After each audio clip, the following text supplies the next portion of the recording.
নমস্কার বন্ধুরা, আপনারা সবাই দেখছেন সরকারি সংবাদ ইউটিউব চ্যানেল। বন্ধুরা, ইতিমধ্যে কিন্তু পশ্চিমবঙ্গের ষষ্ঠ দফার ভোট শেষ হয়েছে। আর স্বাস্থ্য দপ্তর আর রাজ্য সরকার যেটা আশঙ্কা করেছিল এবার কিন্তু সেটাই হলো। হ্যাঁ বন্ধুরা, ভোট শেষ হওয়া মাত্র করোনার সংক্রমণ আবারও হঠাৎ করেই বেড়ে যায়। ভোটের আগের দিন দৈনিক সংক্রমণ হচ্ছিল 10,000 জনের মতো করে, আর ভোট শেষ হওয়া মাত্র গত 24 ঘন্টায় আবারও নতুন করে সংক্রমণ ঘটে প্রায় 12,000 জনের শরীরে। আর গত 24 ঘন্টায় ভারতবর্ষে সংক্রমণের সংখ্যা শুনলে কিন্তু আপনি নিজেই বলবেন যে একটা এমার্জেন্সি লকডাউনের দরকার।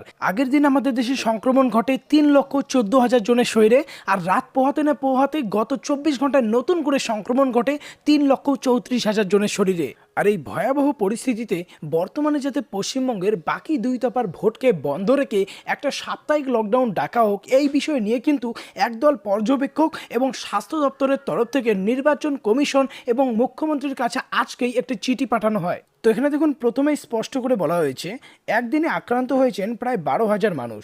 শেষ দুই দফার ভোট বন্ধের জন্য নির্বাচন কমিশনকে চিঠি দিলেন বিশেষ পর্যবেক্ষক দল।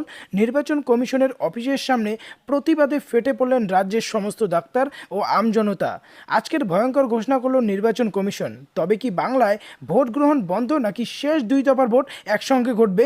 এরই সাথে কিন্তু সাপ্তাহিক বা সম্পূর্ণ লকডাউনের উপর আজকেই মুখ্যমন্ত্রী একটি বিশেষ সিদ্ধান্ত ঘোষণা করে দেন। তবে তার আগে এই ধরনের দরকারি আর গুরুত্বপূর্ণ খবর যদি প্রতিদিন জানতে চান, তাহলে কিন্তু সবার প্রথমেই এই ভিডিওটিকে একটি লাইক করে দেবেন। এরই সঙ্গে লাল রঙের সাবস্ক্রাইব বাটনে ক্লিক করে বেল নোটিফিকেশনটা অল করে দেবেন। তো এখানে দেখুন, প্রথমেই বলা হয় রাজ্যে বেলাগাম করোনা সংক্রমণ। একদিনে পশ্চিমবঙ্গ রাজ্যে আক্রান্ত হয়েছেন প্রায় 12,000 মানুষ। পরিস্থিতি ক্রমশই আরও ভয়াবহ হয়ে উঠছে। ভোট বন্ধের জন্য আজকে নির্বাচন কমিশনকে চিঠি দিলেন বিশেষ পর্যবেক্ষক দল। অন্যদিকে নির্বাচন কমিশনের অফিসের সামনে পিপিই কিট পরে প্রতিবাদে ফেটে পড়ল রাজ্যের সমস্ত ডাক্তার ও আমজনতা। রাজ্যের 8 দফা বিধানসভা ভোটের মধ্যে শেষ দুই দফার ভোটকে একসঙ্গে করা হোক, অথবা রাজ্যের ভোট বন্ধ করে দেওয়া হোক, এমনটাই দাবি জানিয়ে নির্বাচন কমিশনকে আজকে চিঠি দিলেন কমিশন নিযুক্ত বিশেষ পর্যবেক্ষক দল। শেষ দুই দফার ভোট একসঙ্গে করার জন্য নির্বাচন কমিশনের দ্বারস্থ হলেন তৃণমূল সহ একাধিক রাজনৈতিক দল। করোনা পরিস্থিতিতে বড় সভা ও সমাবেশ করার ব্যাপারে আগে থেকেই রাশ টেনেছে নির্বাচন কমিশন।